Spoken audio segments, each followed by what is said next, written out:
Ladies and gentlemen, please welcome John Negroponte, Vice Chairman, McClarty Associates, and Judith McKenna, President and CEO, Walmart International.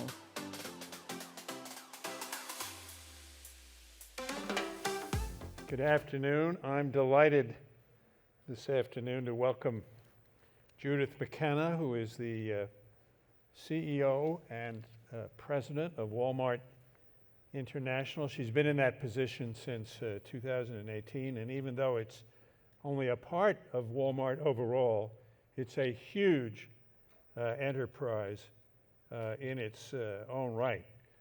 So I wanted to start with a broad question to Ms. McKenna, which is, can you frame the scope of Walmart International today? And welcome to the Concordia program. Thank you, John. It is a real delight to be here and a delight to see you and have a chance to address everybody. Can I frame the scope of international? Probably the easiest way to describe that is Walmart, known as a global company around the world. We operate in 24 different countries.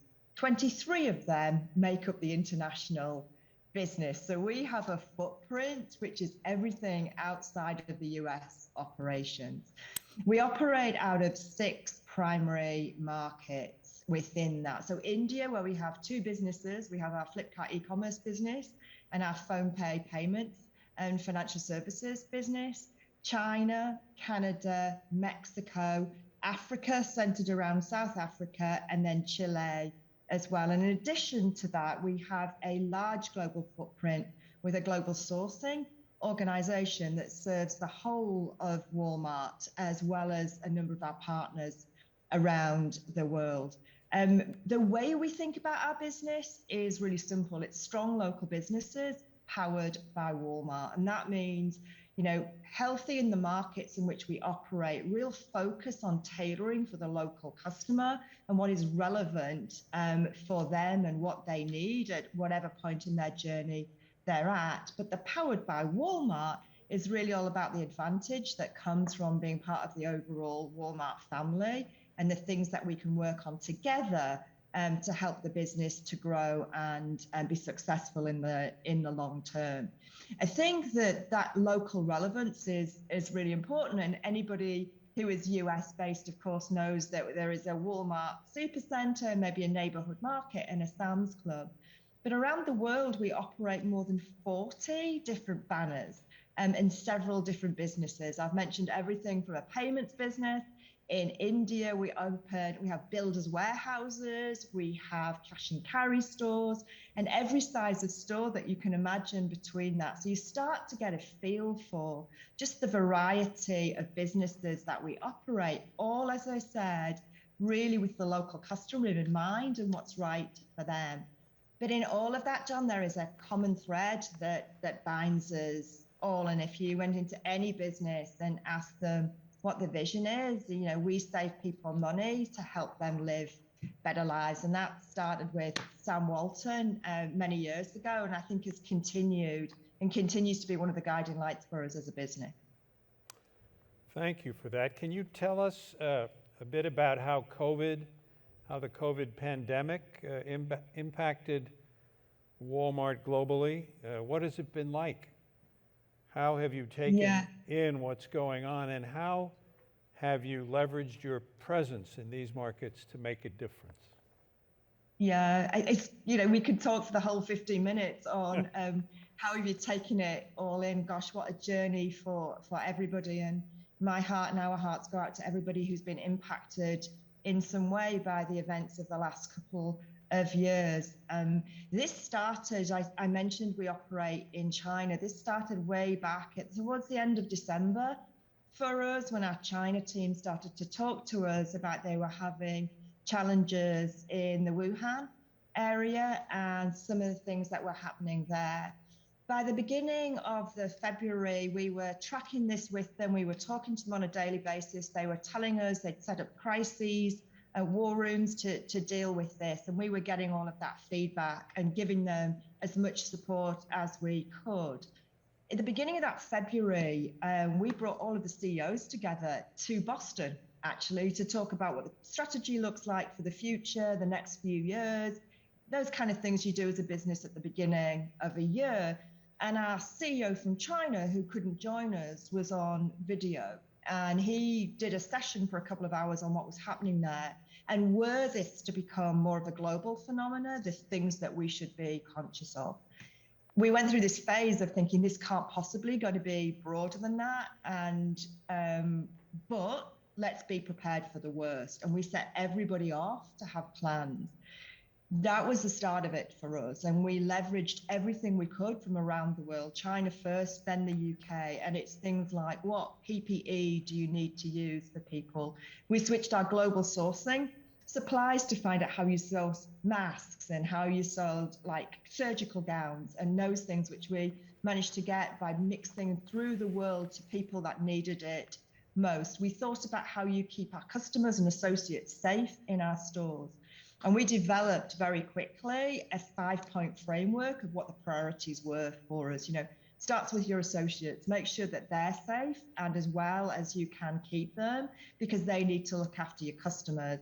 Customers, make sure they feel safe in your stores, standing up our online capabilities even more than we had, but also trying to prioritize those goods that were so important. I mean, who knew that toilet roll would be such a phenomena around the world? Thirdly, we really thought about the communities in which we operate, and that's all our partners. The people that we live and work with every day, but our supplier partners, our NGO partners, our government partners, all of those folks to come together to say, where could we do our best work to help everybody? And then we had to still run the business. Number 4, people still need to get paid, and the day-to-day of a business still happens.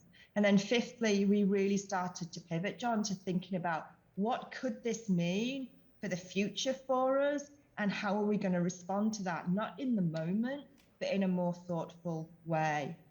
The trick, I think, if there was one, and we're still learning, this unfolds at every stage, but one of the things that we did is we empowered each market locally to make the right decisions. And we did that with a few guiding principles for them, but actually they were the ones on the ground having to make the right decisions for them and their businesses.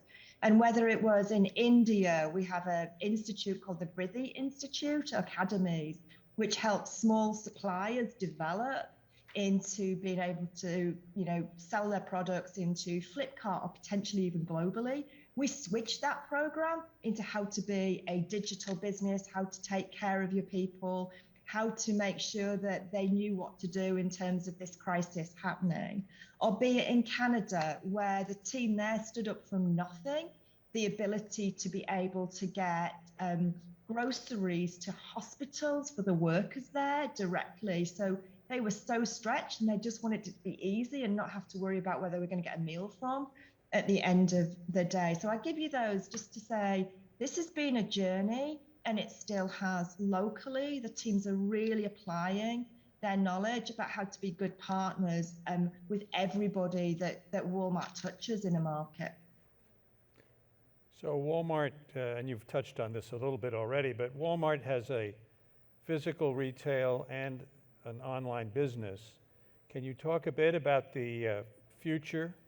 How are these connected, and how is that going to impact the customer going forward? Yeah, well, I don't quite have the crystal ball, but I'm glad we had that combination of stores. We have more than 10,000 stores around the world, and developing and developed online capabilities. And I think what's become clear to everybody is that it's going to be a blend of those two things together that is going to be really interesting for the future. I do think customer behaviors have changed, but they've always been changing. And, we talk about online grocery. I can remember starting online grocery in the UK, it's probably 20 years ago now. But the thing that wasn't really in place at that time was the adoption of mobile, which then came along and took a step change again in the way that customers have interacted online and shopped online. So I think there's always been shifts in customer behaviors, and then you get these kind of moments or technologies that help accelerate that as well. So, this combination of both parts of the business is going to be important, but it's about what customers want. And the way I talk about this is we'll meet them where they are and give them what they need. And I think about my own family here, and we shop in store in Walmart. I have a local store. We do delivery. We get delivered to our home. We sometimes do pickup. My daughter does pickup because she finds that easier for her to do. So we blend actually seamlessly between these areas. Increasingly, what we're then seeing is the way that customers want actually more convenience, and that can be in the areas like payments. We have a payments app in Mexico as well as India. In Mexico, it's called Cashi. We've also there set up something which is Bodega Aurora Internet y Telefonica, which is to enable people to have access to data, to be able to access online and live their lives in that way. So connecting this idea, not just if it's a choice between online and offline shopping, but there is this flexibility that you've got in terms of having more choice based on your ability to access a range of goods and services. And for me, Walmart stands at pretty much the heart of that as well. But what I'll tell you in all of this change in behavior, for me, John, is that trust is going to be an even bigger part of that in the future. People want to be able to shop however they choose to do it, knowing that their health and safety is top of mind, but also honestly, knowing that where people buy from, that's a company that they can trust, that they're doing the right things further down into supply chains and into the way that they do business as well. Thank you. Could we just devote the last couple of minutes of our conversation to sustainability and the issue of what Walmart is doing to contribute to our overall goals for sustainability? We just had John Kerry here earlier this afternoon who talked about just the incredible demands and requirements that are going to have to be met if we're going to reach these climate change goals. Could you give us a comment on that? Yeah, my goodness, if there was ever something mission critical for businesses to lean into, I think that's it. And that's part of that customer trust. Customers expect us to be able to do that. It's not a nice to have anymore. I know you've got Kathleen McLaughlin talking this week to everybody about some of the specific goals that Walmart have recently announced to be a regenerative company. And that goal spreads right across all of our businesses, zero emissions, not offset, just zero emissions by 2040 takes a lot of heavy lifting. It's only going to be possible with collaboration. And if you embed those kind of big targets into the organization. I mentioned my daughter. She happens to be a buyer for Walmart. Part of her objectives as a buyer is to have the climate challenges, environmental sustainability as part of the things she needs to deliver, not just in her business plan. So, not only do we set targets here, we turn them into really tangible bits of the business that are impactful. And I think the other thing I would just say on this is it takes everybody. And the one thing we need to do is to collaborate, to find solutions to the biggest challenges that we need to break through to get to these really big targets. And I'm delighted that Walmart can be part of those conversations and lean in to help. Well, we all wish you well in achieving those goals.